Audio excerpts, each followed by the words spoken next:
Seigneur notre Dieu, nous te remercions encore pour la grâce que nous avons de te connaître et de t'appartenir. Te remercions pour cette semaine de jeûne et prière, pour les bons moments que tu nous donnes de passer. Merci Seigneur pour nos bien-aimés qui ont pu se connecter ce soir, ceux qui sont avec nous Seigneur à distance et qui prient en communion avec nous. Nous voulons Seigneur remettre cette réunion entre tes mains, te demandant Seigneur, malgré que nous ne soyons pas tous en présentiel, nous savons que ton Esprit Saint n'est pas limité, ni par les distances, ni par le mode de rassemblement. Tu as simplement, Seigneur, cette capacité de nous bénir, même dans notre maison, chacun de son côté. Et nous comptons sur ta grâce pour ces bien-aimés dont nous avons cité les noms ce soir. Nous te remercions pour Mamie Lily, de ce que cette opération s'était bien passée. Maintenant, nous attendons un rétablissement complet de ta part. Prions, Seigneur, que tu poses ta main. Ce n'est pas que l'opération soit bien passée, mais Seigneur, c'est qu'elle soit vite et bien rétablie dans le nom de Jésus-Christ. Te prions aussi pour notre sœur Thérèse, même si ça a été long, Seigneur, même si nous n'avons pas des nouvelles de sa part, nous croyons de tout notre cœur que l'opération s'est bien passée et que notre sœur va se rétablir rapidement. Nous la remettons entre tes mains. Te prions ce soir, Seigneur, encore pour le beau-frère de notre sœur Corinne. Merci de ce que tu as posé ta main. Merci de ce que, Seigneur, tu as entendu toutes les prières qui sont montées vers toi. Là encore, nous demandons, Seigneur, que tu continues dans le puissant nom de Jésus-Christ. Seigneur, pose ta main et qu'il y ait un rétablissement total, un rétablissement complet. De même, Seigneur, pour Jean-Claude, Seigneur, nous prions dans le puissant nom de Jésus-Christ. Nous remettons Jean-Pierre aussi entre tes mains. Merci, Seigneur, interviens. Je veux te prier ce soir pour ce monsieur que je ne connais pas, qui m'a écrit depuis Paris pour me demander de prier pour ses enfants. Seigneur, s'il te plaît, visite ce monsieur, visite cette famille qui a tant besoin de toi. Je ne sais pas comment est-ce qu'il a su que notre adresse, mais Seigneur, c'est toi qu'il cherche, c'est ton intervention qu'il cherche. Seigneur, interviens puissamment, comme tu sais si bien le faire, comme tu as promis de le faire. Nous sommes dans un moment où nous voulons voir ta gloire se manifester, un réveil de la gloire de l'Éternel, des malades qui guérissent, des chaînes qui sont brisées, des joues qui sont cassées, Seigneur, et la libération de ceux qui sont, Seigneur, encore sous des emprises qui ne viennent pas de toi. Étends tes mains, Seigneur, glorifie ton nom, bénis mes frères et sœurs qui sont là. Merci, Seigneur, pour la vie de chacun d'entre nous. Tu connais les attentes des cœurs, tu connais les besoins de chacun. Nous les remettons entre tes mains. Alors que nous sommes là, que le Saint-Esprit se manifeste, que le Saint-Esprit descende, Seigneur, et que, Seigneur, ton intervention soit puissante dans la vie de chacun d'entre nous. Béni sois-tu, Seigneur. Souffle de Dieu, Merci, louange, gloire et honneur à ton Seigneur.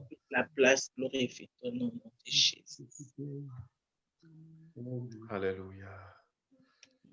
Amen. Gloire à Dieu. Amen. Amen. Ok. Amen. Alors, vous étiez là tous hier au jeûne et prière. Oui. Oui. Il y avait, il y a les Suzon, et Momo n'est pas là, il y avait Catherine qui était là. On a essayé, ça ne marchait pas. Oui, j'avais vu. Pas moyen. Hein. Pas moyen. Ouais, un soir, on croyait qu'elles allaient être rebelotes, mais non. On a lu, je vais faire un petit rappel. Et puis, on va continuer. Donc, on avait lu dans le deuxième livre des rois.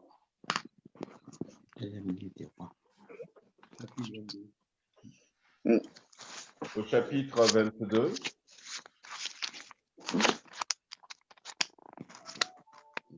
Le deuxième livre de Rois. Chapitre 22. Ouais, chapitre 22.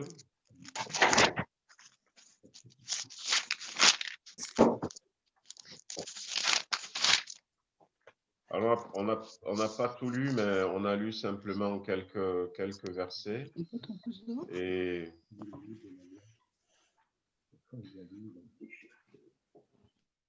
je vais donc simplement revenir sur ces quelques versets.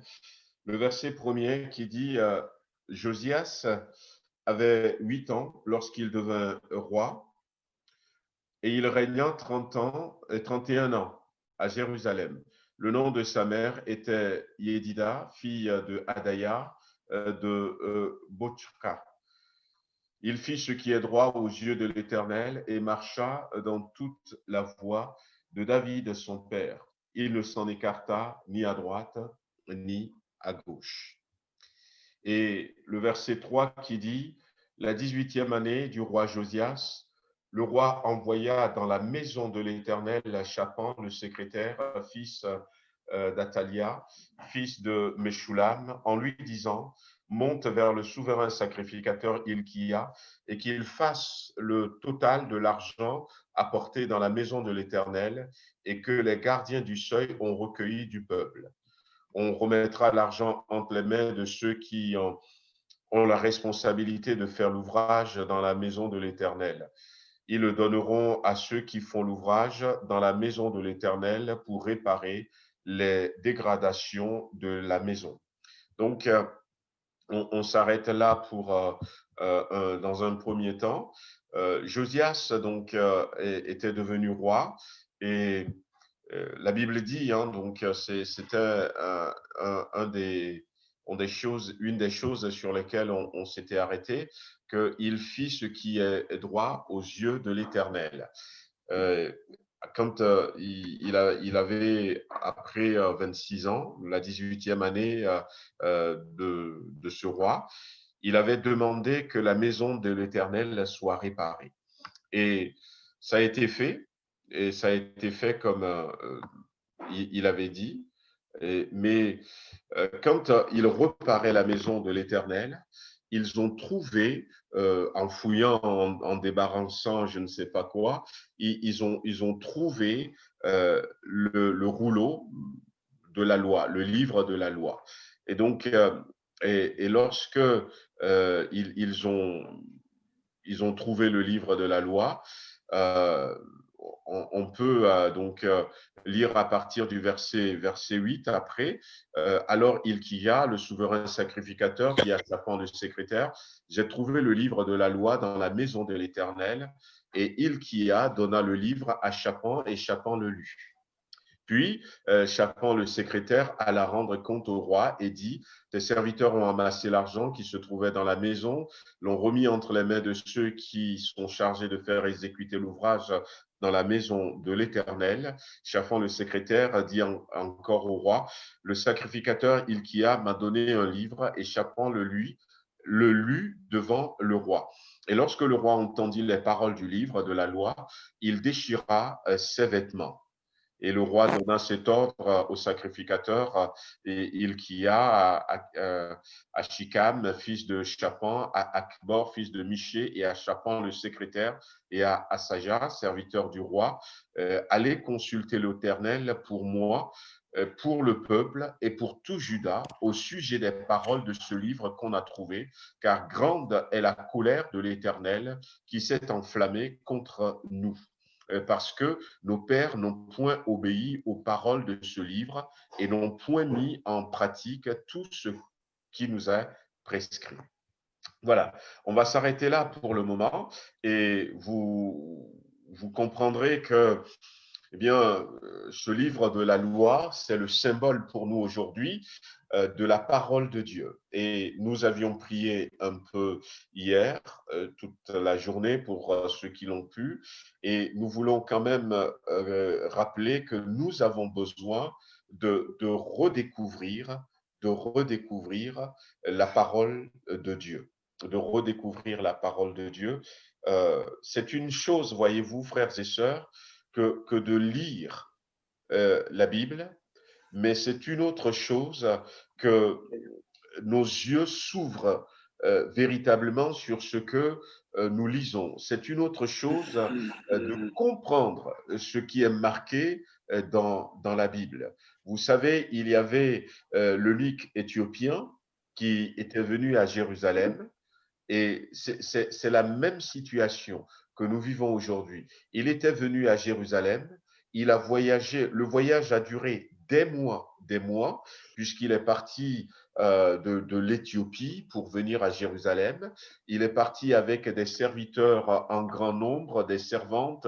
Il est parti, il partait à l'époque, c'est un grand cortège parce que il y avait des brebis, il y a même des bœufs, et il y a tous ces gens qui se déplaçaient. Et la nuit, il faisait des tentes, il se reposait des fois. Après, il se levait. Il n'y avait pas de voiture, il n'y avait rien de tout cela. Donc, des fois, c'est à dos de chameau, c'est à dos d'âne qu'il voyageait et ça prenait des jours. Il était venu adorer à Jérusalem et il repartait.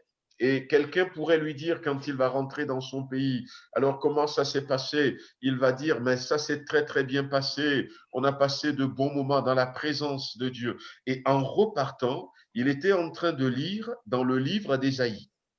Ésaïe chapitre 53, c'est ce qu'il lisait, et ce passage où il est marqué qui a cru à ce qui nous a été annoncé. Et quand il retournait, Dieu va lui envoyer l'évangéliste Philippe. Et quand Philippe était arrivé vers cet homme, Philippe lui pose la question, comprends-tu ce que tu lis? Et il a été honnête et il dit, comment pourrais-je comprendre si personne ne m'explique? Et c'est là ce qui doit nous interpeller en ces temps-ci, c'est qu'il a fait tout ce voyage, et il retourne peut-être satisfait dans son pays, il a dépensé autant d'argent, mais il n'a rien compris.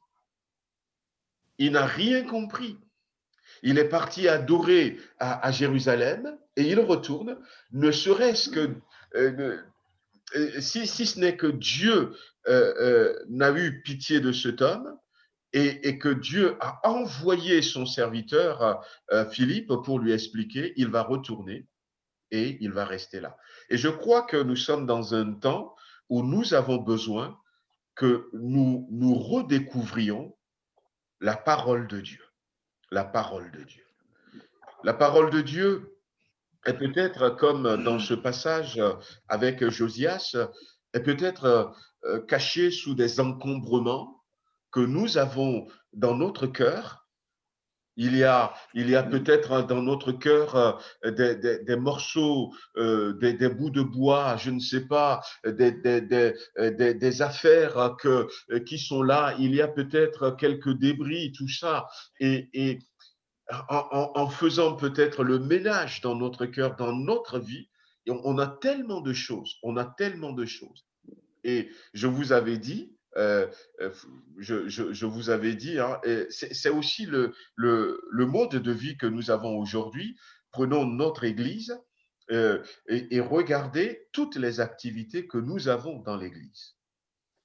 Une fois, j'ai listé toutes ces activités que nous avons dans l'Église et on peut trouver une vingtaine d'activités. On a des églises aujourd'hui comme ça.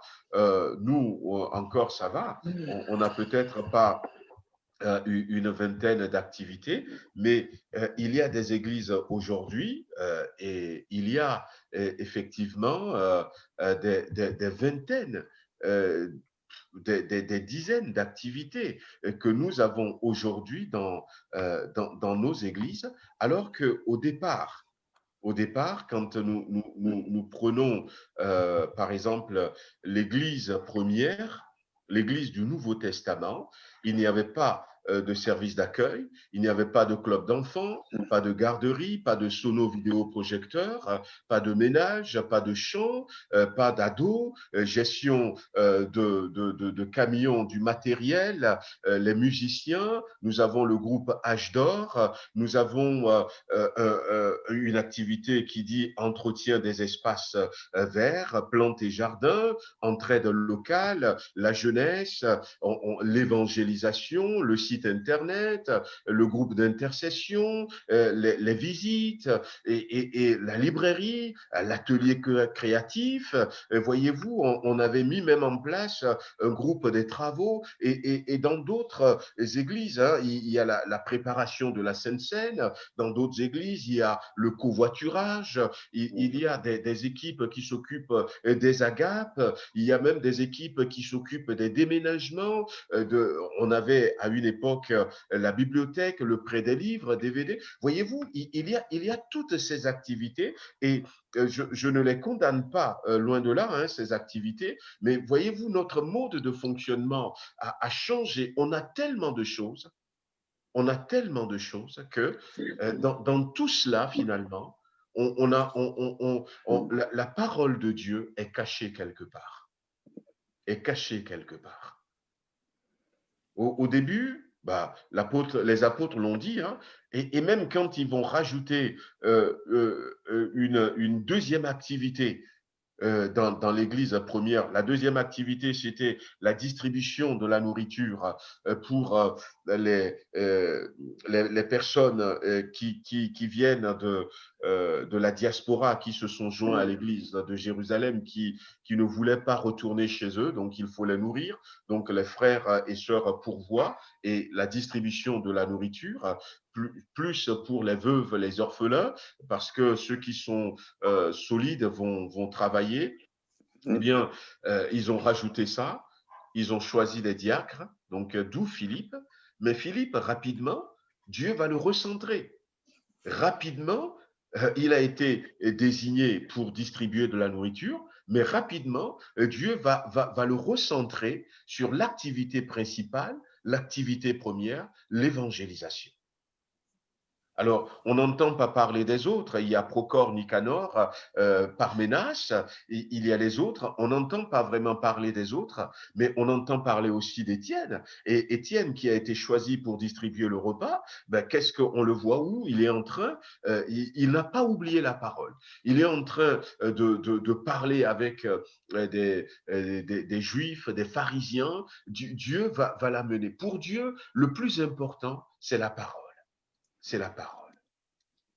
Et d'ailleurs, les apôtres qui ont choisi ces 7 personnes pour être diacres, il a dit, il n'est pas bon que nous laissons la parole pour aller s'occuper de la distribution de la nourriture.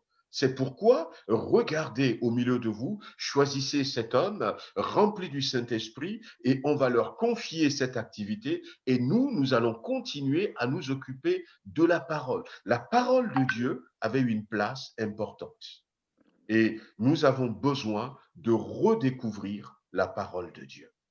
Amen. Pourquoi? Parce que dans l'exemple on peut citer beaucoup d'exemples. Dans l'exemple de l'eunuque éthiopien,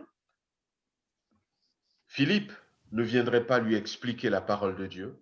Il allait retourner dans son pays en disant, ça s'est très bien passé, mais il n'a rien compris.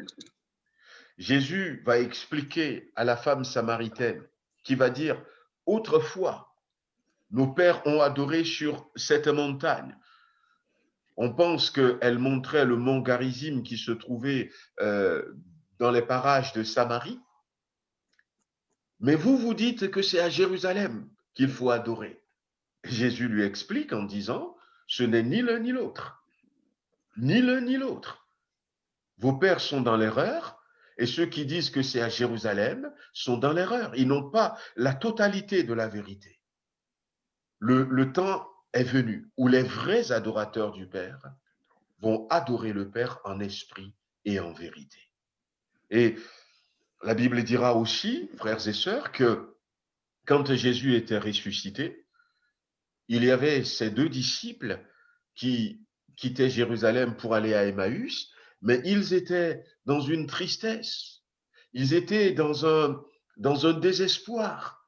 Ils avaient tout misé sur la personne de Jésus, et voilà que Jésus est mort. Et pourquoi ils étaient dans cet état? Parce qu'ils n'ont pas compris la parole de Dieu. Et quand Jésus, finalement, va s'approcher de ces deux personnes, là encore, Jésus va s'approcher d'eux et Jésus va leur poser la question, mais pourquoi est-ce que vous êtes si tristes? Ils ont dit, ah, nous croyons que Jésus-Christ, c'est lui qui allait sauver notre peuple, mais voilà, ceux qui étaient contre lui, ils l'ont arrêté, ils l'ont tué. Et Jésus n'a pas dit, mais regardez, je suis vivant. Non, non, non, pas du tout. Frères et sœurs, Jésus n'a pas fait ça. Mais qu'est-ce que Jésus a fait? La Bible dit, il est reparti dans la parole de Dieu et en prenant les prophètes et la loi, il leur a expliqué. Il leur a fait découvrir la parole de Dieu. Il leur a fait découvrir la parole de Dieu. Jésus n'a pas dit, oh, ne soyez plus tristes, regardez, c'est moi, je suis là. Non, non, non. Si Jésus faisait comme ça, eh bien, demain, quand ils vont avoir encore un autre souci, ils vont peut-être attendre un miracle. Mais Jésus leur avait montré, et il nous a montré que le plus important, c'est que nous ouvrons les yeux sur la parole de Dieu. Voyez-vous, Josias, quand il a vu la parole, il a vu la parole de Dieu, il a déchiré ses vêtements. Parce que la Bible, et nous l'avons lu, que ce roi, il a fait ce qui est juste aux yeux de l'Éternel. Il a marché, et ce que j'avais dit hier, il a marché dans la voie de David.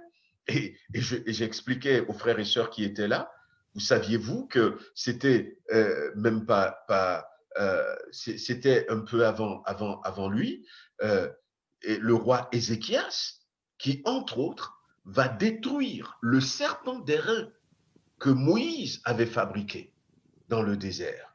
Ce serpent d'airain était devenu une idole. Et ils ont mis ça quelque part, et quand les gens étaient dans le besoin, ils allaient faire des sacrifices à ce serpent d'airain. Mais quand il a découvert la parole de Dieu, il a déchiré ses vêtements. Pourquoi? Parce qu'il a compris finalement que j'ai envie de dire, sa manière de marcher devant Dieu n'a rien à voir avec ce que la parole de Dieu dit. Et c'est pour ça qu'il va dire, allez consulter l'Éternel. Il a compris qu'il était complètement à côté de la plaque. Et nous avons besoin, frères et sœurs, que le Seigneur ouvre nos yeux, que le Seigneur ouvre vraiment nos yeux. La parole de Dieu est vivante. On la lit, c'est vrai, mais de quelle manière est-ce qu'on la lit?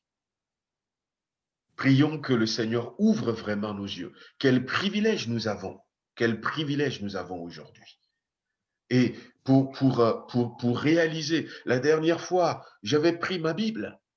Je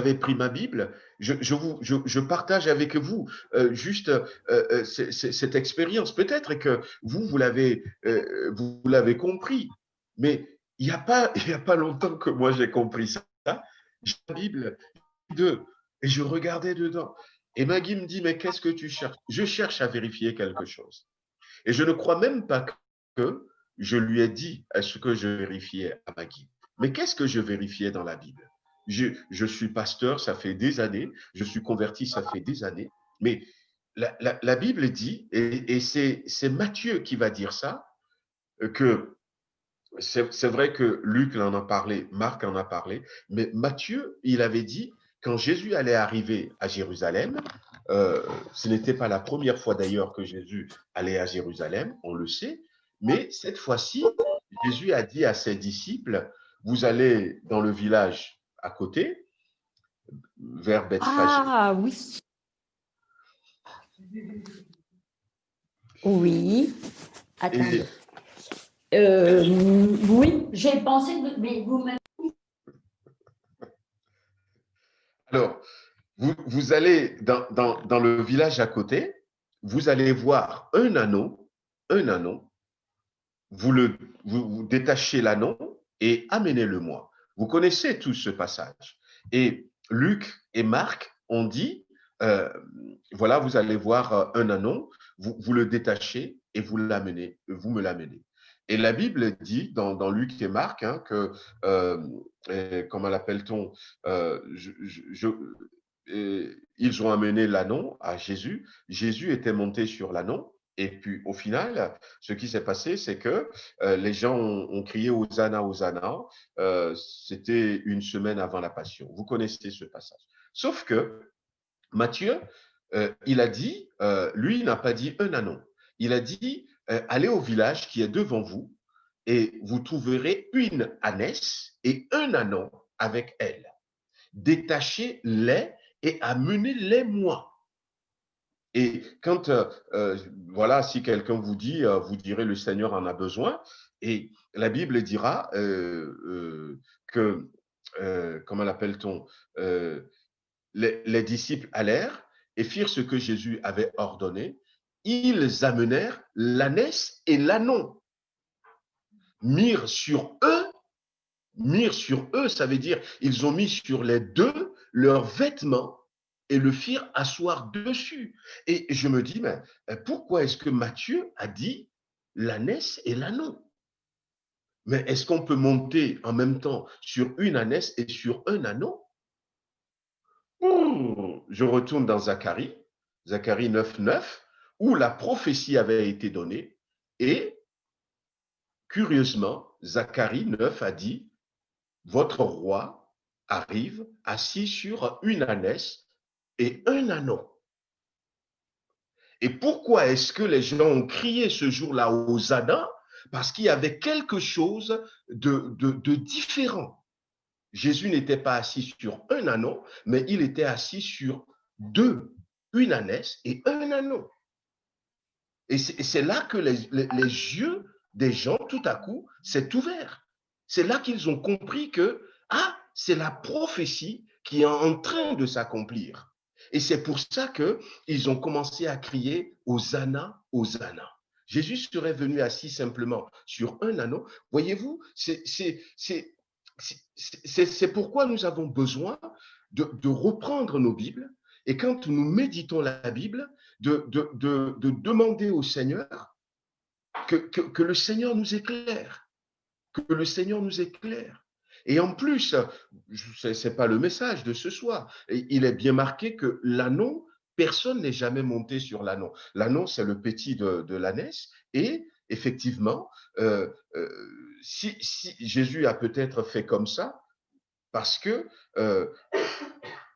comment l'appelle? Mais il y a un autre message qui est dedans que j'ai trouvé après. Mais Jésus a peut-être fait comme ça parce que personne n'a jamais monté sur l'anneau. Et si la maman n'était pas à côté, peut-être que l'anneau n'accepterait pas que quelqu'un monte sur lui. Mais bref, c'est ce qui est prophétisé dans Zacharie chapitre 9, verset 9. Il y a les deux. Et j'ai jamais, je lis la Bible, c'est vrai, j'ai déjà prêché sur ça, mais nous avons besoin que le Seigneur nous ouvre les yeux sur sa parole, frères et sœurs. Et pourquoi? Parce que nous sommes dans les temps de Noé. Pourquoi? Parce que Jésus revient bientôt et parce que nous avons besoin de mettre de l'ordre dans notre vie.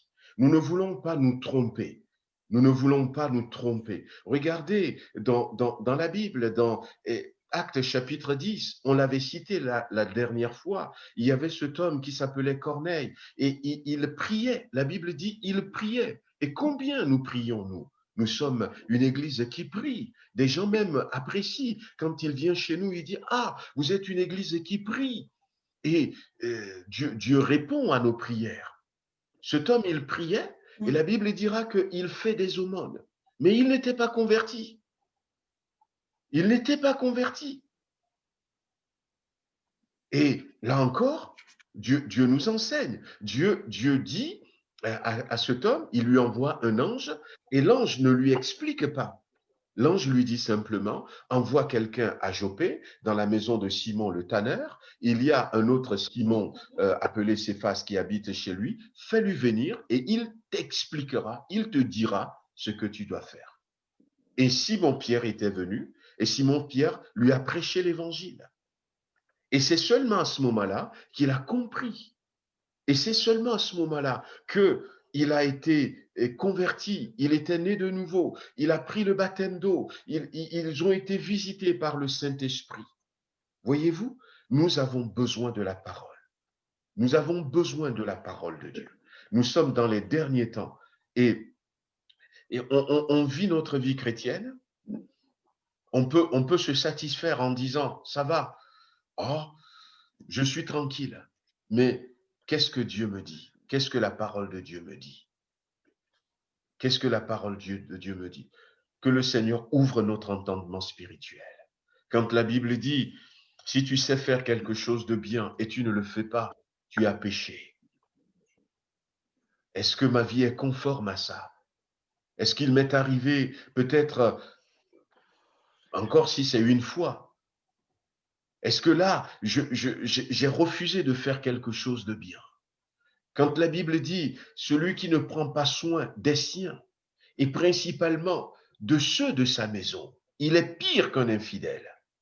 C'est la Bible qui le dit. Dans le Nouveau Testament, comment est-ce que je comprends ce verset? Est-ce que je fais même attention à ce verset? Est-ce que je prends soin des miens? Voyez-vous, nous avons besoin d'être éclairés. Moi, j'ai cité ces quelques exemples qui me viennent à cœur. Mais par rapport à notre vie personnelle, comment est-ce que Dieu me voit? Comment est-ce que Dieu me voit? Et j'avais dit hier, la puissance de l'aveuglement. On ne s'imagine pas, mais la puissance de l'aveuglement. L'aveuglement, c'est quelque chose de très, très, très fort. La puissance de l'aveuglement. Et, vous savez, il y a le cas de Saul de Tarse, qui était convaincu, mais qui était dans l'erreur. Voyez-vous, donc, c'est ce qu'on a partagé un peu hier. Comme j'ai vu qu'il y a beaucoup qui n'étaient pas là, j'ai pris peut-être d'autres versets, d'autres exemples, mais c'est la même pensée. C'est la même pensée. Et pour ceux qui ont déjà entendu quand même ça, on va quand même rajouter une petite partie pour aujourd'hui dans Romains chapitre 6. Je vais vous lire Romains chapitre 6 à partir du verset 1er.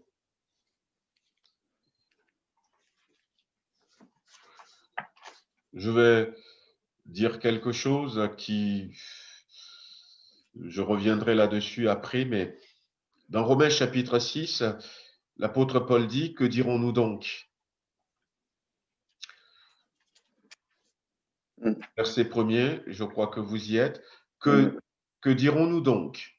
Demeurerions-nous dans le péché afin que la grâce abonde? Loin de là.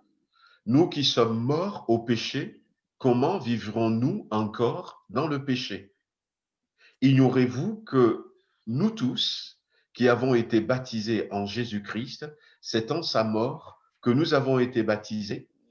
Nous avons donc été ensevelis avec lui par le baptême en sa mort, afin que, comme Christ est ressuscité des morts par la gloire du Père, de même, nous aussi, nous marchions en nouveauté de vie. Alors, normalement, c'est tout le chapitre de Romains 6, là, versets 1 à 23, que j'avais voulu partager aujourd'hui. Mais déjà, si on reste sur ces quelques versets, l'apôtre Paul montre l'avantage de la grâce et pose la question, est-ce que nous devons rester dans le péché parce que là où le péché abonde, la grâce surabonde? Il a dit non, pas du tout. Et il dit pourquoi nous ne devons surtout pas rester dans le péché. Il nous rappelle que, eh bien, parce que nous étions morts. Si nous sommes des chrétiens nés de nouveau, baptisés, nous étions morts au péché. Et même, par exemple, ce verset, comment est-ce que nous le comprenons, cette parole? Si le Saint-Esprit ne nous éclaire pas, comment est-ce qu'un mort peut parler? Comment est-ce qu'un mort peut bouger? Et si nous étions morts au péché, le péché ne doit plus régner sur nous. Et c'est ce que l'apôtre Paul dit. Nous qui sommes morts au péché, comment vivrions-nous encore dans le péché? Et voyez-vous, c'est des paroles que nous avons besoin de comprendre. Et quand on lit la suite au verset 4, il dit, nous avons donc été ensevelis avec Jésus par le baptême dans sa mort, afin que comme Christ est ressuscité des morts par la gloire du Père, de même nous aussi nous marchions en nouveauté de vie. Notre vieil homme, le verset 6, a été crucifié avec lui afin que le corps du péché soit détruit pour que nous ne soyons plus esclaves du péché, car celui qui est mort est libre du péché. Voyez-vous, des fois, en tant que chrétien, et je le dis pour moi aussi, on dit, ah, ça c'est mon caractère. Mais c'est mon caractère. Est-ce que c'était mon caractère quand je ne connaissais pas encore Jésus? Mais maintenant que la Bible dit que le vieil homme a été crucifié, le vieil homme, c'est ce que j'étais jusqu'au moment où j'ai connu Jésus-Christ. C'est ça, le vieil homme. C'est le caractère que j'avais jusqu'au moment où j'ai connu Jésus-Christ. C'est les comportements que j'avais jusqu'au jour où j'ai connu Jésus-Christ. Et toutes ces choses qui ne plaisaient pas à Dieu. Et si j'ai crucifié ces caractères, si j'ai crucifié ce comportement, et si, par exemple, comme la Bible le dit, le corps du péché soit détruit, a été détruit pour que je ne sois plus esclave du péché, pourquoi est-ce que je continue à me comporter de cette manière? Peut-être simplement parce que je n'avais pas compris. Et le diable joue sur ça. Voyez pourquoi nous avons besoin de ne plus lire la Bible de manière superficielle, mais de demander au Seigneur, parce que ne serait-ce que, comment l'appelle-t-on, ne serait-ce que un verset que le Seigneur nous explique par son Esprit Saint, waouh, ça va changer complètement notre vie. Ça va changer complètement notre vie. Et je parlais de combat pour la vie. Et en parlant de combat pour la vie, même en parlant de Jésus-Christ, regardez, Jésus, il a chassé les démons, c'est vrai. Mais la vie que Jésus nous a montrée, ben, ce n'était pas une vie de... c'est pas une vie de combat perpétuel. On pourrait se demander, mais est-ce que la vie de Jésus-Christ était une vie de combat? Mais Jésus a passé une vie paisible, une vie dans le calme et la tranquillité, comme je disais dimanche, une force tranquille. Et quand il y a des manifestations démoniaques, il chassait juste comment l'appelle-t-on, le démon, et puis c'est tout. Et une fois même, j'avais dit, imaginez que le Seigneur nous dise, frères et sœurs, imaginez que le Seigneur nous dise, voyez-vous, Lazare est décédé, mais priez, je vais le ressusciter. Imaginez que le Seigneur nous dise ça, que Lazare est mort, il est enterré, je vous demande de prier, je vais le ressusciter. Imaginez comment est-ce que nous allons prier. Imaginez simplement comment est-ce que nous allons prier devant. Ah, si nous avons l'assurance de Dieu, peut-être que la terre tout autour du tombeau va trembler. On va prier de tout notre cœur, de toute notre force. Mais regardez comment Jésus a fait. Père, Père, je te loue tout simplement. Pourquoi? Parce qu'il comprend les choses. Il comprend les choses. Voyez-vous? Il comprend les choses. Et Jésus ne se met pas de pression. Jésus ne se stressait pas du tout. Il comprenait les choses et il disait les choses tranquillement. Et l'accomplissement suivait. Nous avons besoin, frères et sœurs. Nous avons besoin. Et des versets comme ça, Est-ce que ça doit m'interpeller? Est-ce que Lolo, je suis vraiment ressuscité? Est-ce que c'est l'homme nouveau? Et quand je me regarde, est-ce que je vois l'homme nouveau? Est-ce que je vois cette femme nouvelle? Si je ne la vois pas, et là, je pourrais me dire, mais il y a quelque chose qui ne va pas. Mais quand nous ne comprenons pas ces versets, en disant que, eh bien, maintenant, c'est l'homme nouveau qui doit se manifester, ben, nous allons continuer à vivre en disant, ah ben, c'est mon caractère. Écoute, ce n'est pas aujourd'hui que je vais changer. Dieu comprendra. Et puis, je vais être convaincu que le Seigneur est de mon côté. Mais la Bible me dit que non, ça ne doit pas être comme ça.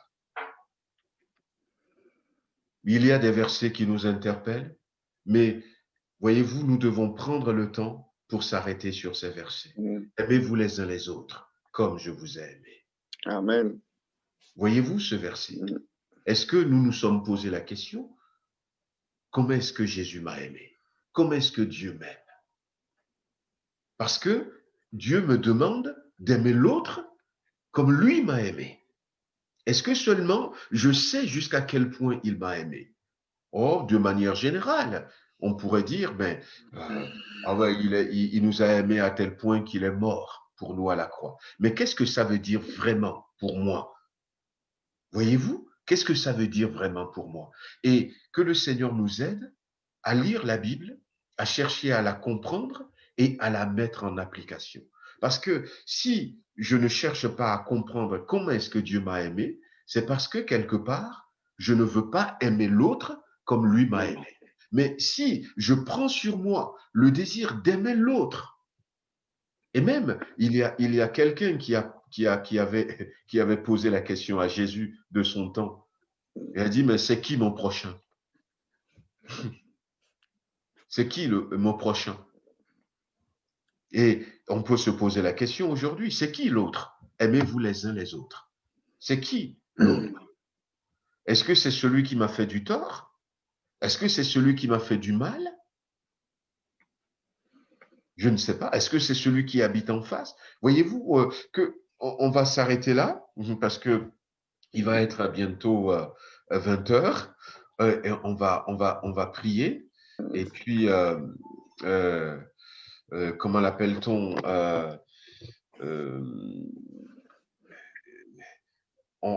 que le Seigneur nous aide.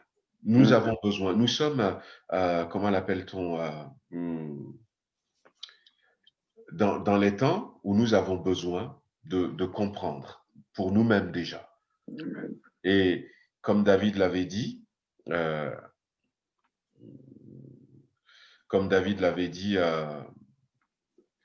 Seigneur, regarde si je suis sur une mauvaise voie et conduis-moi sur le chemin de l'éternité.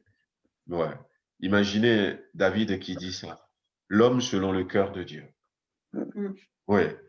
L'homme qui dit, il y a une chose que je désire ardemment, c'est d'habiter dans la maison de Dieu. L'homme à qui Dieu a parlé. Et David avait reçu une très, très belle révélation, même si lui n'en parle pas. C'est la révélation de la construction du temple. Il avait vu, comme Moïse, le dessin du temple.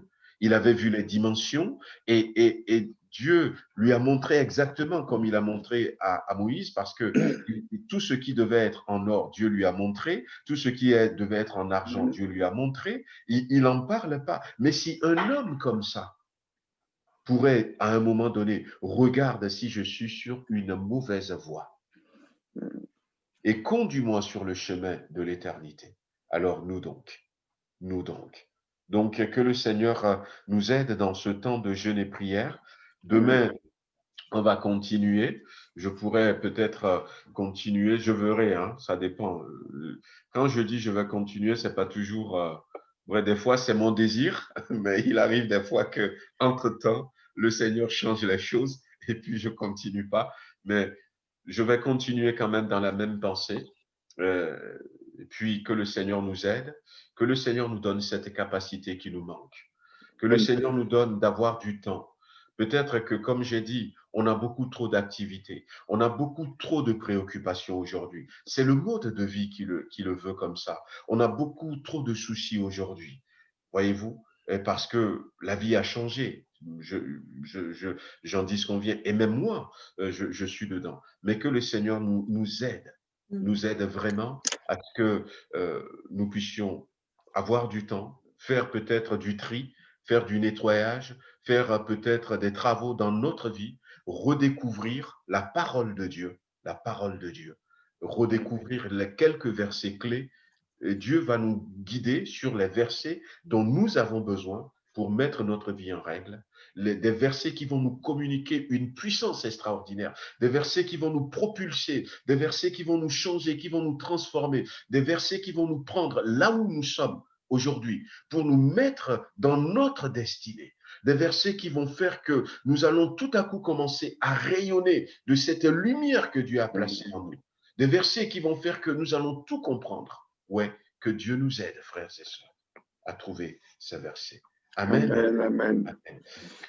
En priant tout à l'heure, on va avoir une pensée pour notre frère Gilbert, parce que ça fait quelques jours qu'il a une petite douleur. Voilà, donc et il était rentré de chez son docteur ce soir et on lui a parlé d'une inflammation d'une partie de l'intestin grêle. Voilà, donc, et on veut prier que le Seigneur pose sa main sur notre frère Gilbert, pour que le Seigneur lui-même guérisse cette inflammation. Les médecins ont dit, voilà, ils ne savent pas trop ce qui a causé ça. Est-ce que c'est un virus, une bactérie? Voilà. Donc, Alléluia, Seigneur. ils vont faire d'autres analyses, mais vu que nous, on sait ça, on va le confier à notre grand médecin. Amen. Que notre grand médecin voilà, pose sa main sur. Alléluia. Voilà, si quelques-uns veulent prier pour que le Seigneur nous bénisse, et puis que le Seigneur pose sa main sur notre frère Gilbert. Amen. Oh, béni sois-tu, Seigneur, notre Dieu. Gloire à toi, Seigneur. Oh, l'homme Ikeo.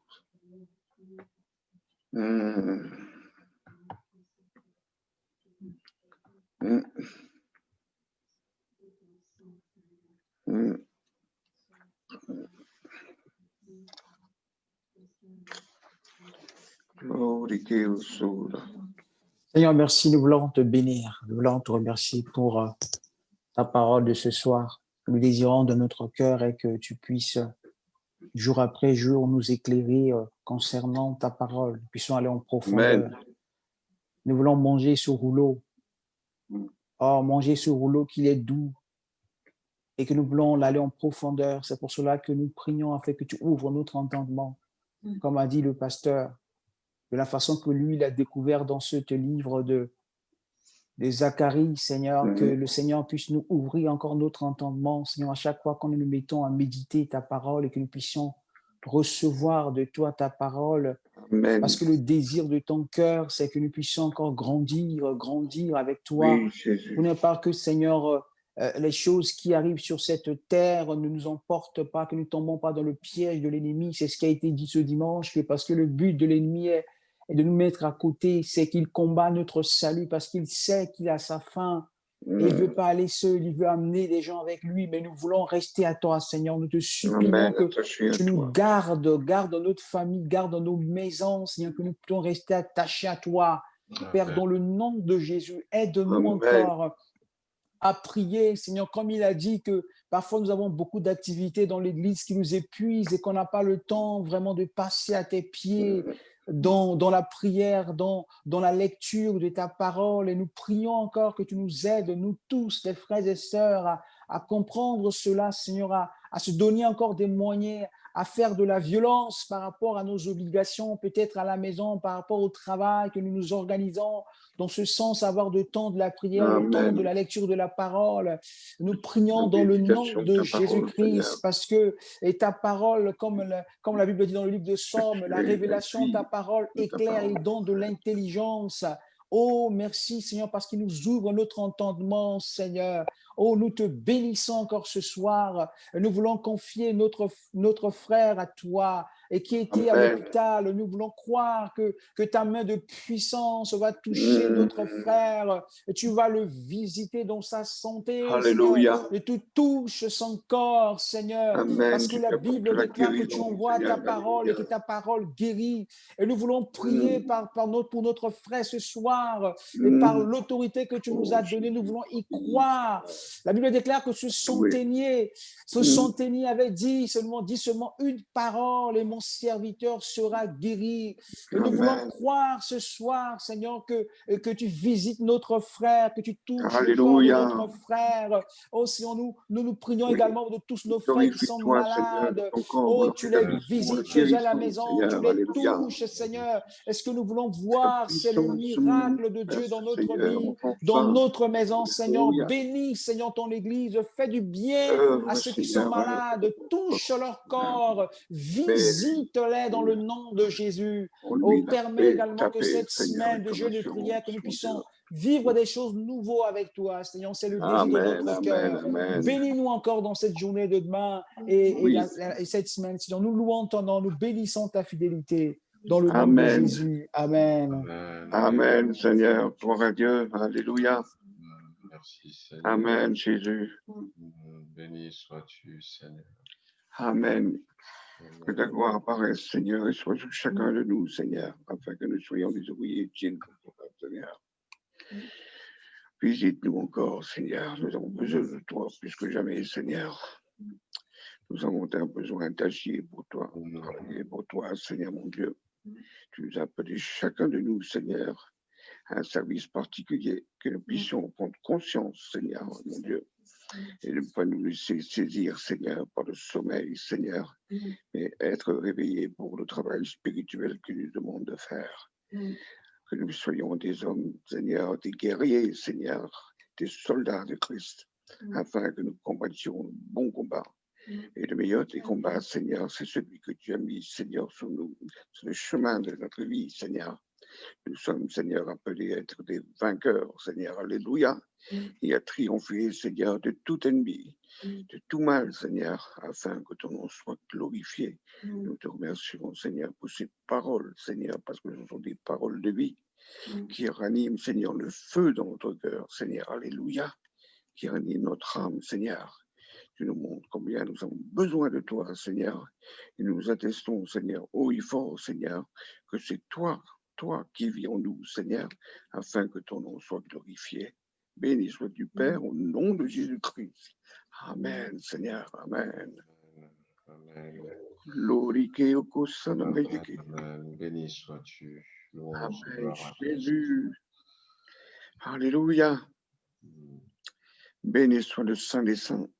Amen, amen. Amen. Il est vivant, le Seigneur, et il agit. Son bras n'est pas trop court, non.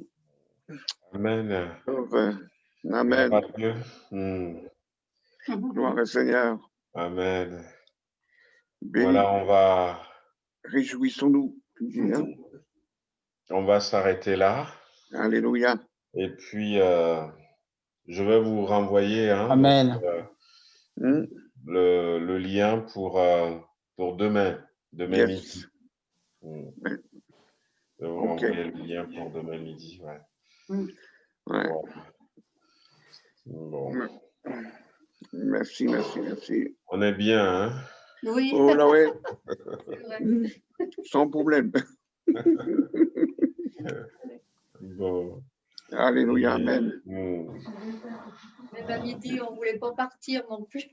Ah ouais. Ah, c'était pareil. Allô.